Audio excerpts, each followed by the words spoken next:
வணக்கம். நான் உங்கள் இதய மருத்துவர் டாக்டர் திலீபன்.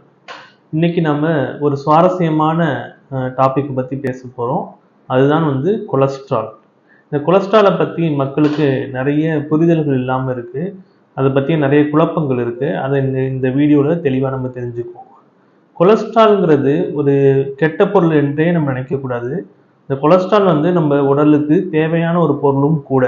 அது ஒரு இன்றியமையாத பொருளும் கூட. அது மிக அதிகமாக போகும்போது தான் கொலஸ்ட்ரால்னால நமக்கு பிரச்சனை வருது. முதல்ல கொலஸ்ட்ரால்னா அது கொழுப்பு கிடையாது. கொலஸ்ட்ரால் வேற, கொழுப்பு வேற. கொழுப்புங்கிறது ஃபேட், கொலஸ்ட்ரால்ங்கிறது அது ஒரு வகையான ஆல்கஹால். இந்த ரெண்டுக்கும் உள்ள வேறுபாடு நம்ம முதல்ல புரிஞ்சுக்கணும்.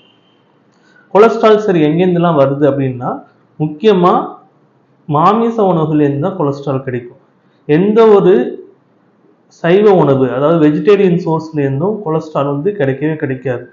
அதனால நான் பாம் ஆயில் யூஸ் பண்ணுறேன், தேங்காய் எண்ணெய் யூஸ் பண்ணுறேன், இதனாலலாம் கொலஸ்ட்ரால் வருமா அப்படின்னு கேட்டிங்கன்னா, கண்டிப்பாக எண்ணெய்னால எந்த ஒரு எண்ணெய்னாலும் கொலஸ்ட்ரால் வராது. இது நிறைய பேருக்கு தெரியாமல் இருக்குது.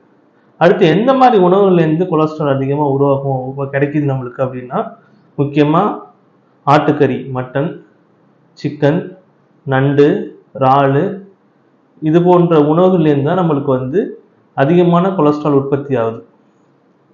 அந்த கொலஸ்ட்ரால் ஏற்கனவே உடலிலேயும் உங்களுக்கு கொலஸ்ட்ரால் உற்பத்தி ஆகும். நம்ம உடம்பே கொலஸ்ட்ராலை உற்பத்தி செய்யுது. அது இல்லாமல் இந்த வெளியிலேருந்து அசைவ உணவுகளை சாப்பிட்றது மூலியமாகவும் கொலஸ்ட்ரால் அதிகமாக இருக்கும். சரி, கொலஸ்ட்ரால்ல என்னென்ன வகைகள் இருக்கு? கொலஸ்ட்ரால்ல நம்ம ஒரு கொலஸ்ட்ராலுக்கு டெஸ்ட் பண்ணிங்கன்னா லேப்ல நிறைய ரிப்போர்ட் கொடுப்பாங்க. அதில் முதல்ல உள்ளது டோட்டல் கொலஸ்ட்ரால், அதாவது எல்லா கொலஸ்ட்ராலையும் சேர்த்த கொலஸ்ட்ரால். அடுத்து எல்டிஎல்னு சொல்லப்படக்கூடிய கெட்ட கொலஸ்ட்ரால்.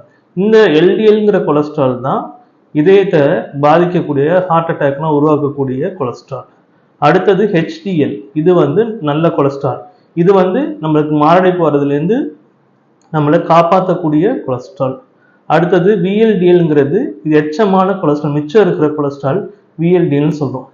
இது இல்லாமல் டிஜிஎல், ட்ரைகிளிசரைடுன்னு ஒன்று இருக்குது. அது கொலஸ்ட்ரால் கிடையாது. அது கொழுப்புக்கு உள்ள ஒரு முன்னடியான பொருள்.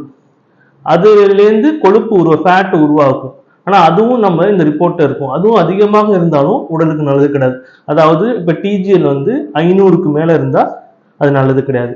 சரி, அடுத்து வேற எது அதிகமாக இருந்தால் நல்லது கிடையாதுன்னா, எல்டிஎல் ஒரு 190க்கு மேலே இருந்தால் கண்டிப்பாக எல்லாரும் மருந்து சாப்பிட்டே ஆகணும். அது இல்லாமல் இதய நோயாளிகள் இந்த எல்டிஎல்லை 100க்கு கீழே, இன்னும் சொல்ல போனா 70க்கு கீழே மெயின்டைன் பண்றது ரொம்ப நல்லது.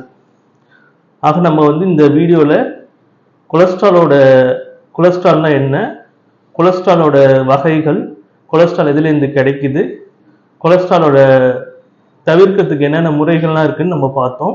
இது இல்லாமல் ட்ரீட்மெண்ட்னு நம்ம போனோம்னா ஏகப்பட்ட புது வகையான மருந்துகள் கொலஸ்ட்ராலுக்கு வந்திருக்கு. பொதுவாக நம்ம சொல்றது ஸ்டாட்டின்ஸ், அட்ரோஸ்டாட்டின், ரோசாஸ்டாட்டின் சொல்றது ஸ்டாட்டின். அதில் சில பேருக்கு உடல் வலிலாம் வரலாம். அப்படி வந்துச்சுன்னா இப்போ புது வகையான பெம்பிடாயிக் ஆசிட், எஸ்டிமிபிப், இது மாதிரியான மருந்துகள்லாம் வந்திருக்கு. ஸோ உங்களுக்கு கொலஸ்ட்ரால் அதிகமாக இருந்துச்சுன்னா நீங்களே எந்த முடிவும் எடுக்காமல் ஒரு நல்ல இதய மருத்துவரை போய் பார்த்து, இல்லை கொலஸ்ட்ரால் ஸ்பெஷலிஸ்ட்டை போய் பார்த்து, லேட்டஸ்ட் மெடிசன்ஸ்லாம் நிறையா வந்திருக்கு, அதை பற்றி டிஸ்கஸ் பண்ணி என்ன உணவு முறைகள் கட்டுப்படுத்தணும், என்ன மருந்து எடுத்துக்கணும் அப்படிங்கிறத நீங்கள் ஃபாலோ பண்ணலாம். இது இல்லாமல் உடற்பயிற்சி மூலமாகவும் கொலஸ்ட்ராலை ஓரளவுக்கு குறைக்க முடியும். நன்றி.